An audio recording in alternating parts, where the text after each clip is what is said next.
شێت نایە بۆ لای من و تۆ سەرنجمان ڕاکێشێ بۆ ئەم ئاسمانەکان و زەوی.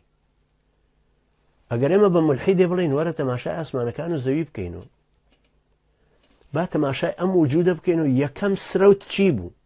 چۆن سرەوت؟ ئەم سرەوتووە چۆن یەکەم جار سرەوتووە؟ ئەم حرەکەت کراوە ئەلکترۆنە بە دەوری نەواتە هاتوچۆکە بەردەوامە جوڵێ، چێ یەکەم جوڵەی پێ کردووە؟ هەموو وجودێک دلیلە لەسەرەوەی یەکێکی تر شتێک یەکێک هێناوێتە وجودەوە.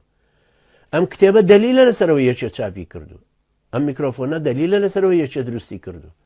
معقول نییە کتێبێکیش بڵێ وڵا هەر لە خۆیەوە هەموو خەت و کەلیمات و ئەم ڕەوانبێژی و شیعرانە هەمووی لە خۆیەوە دروست بوون. و ناژوێ بڵێ بە حرەکەتێکی عەشوائی دروست بوون پاشان وایان لێ دەرچووە. ناژوێ وەکو داروین بڵێ وڵا هەمووی لە میکرۆبێکەوە میکرۆبەکەش لە ئەستێرەکانی ترەوە هاتووە.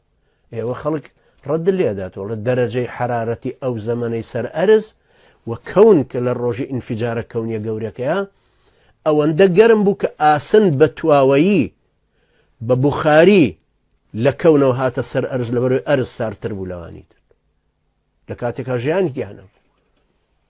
ئەم میکرۆبە چۆنە شێ لێەوە ئاوا هاتوێت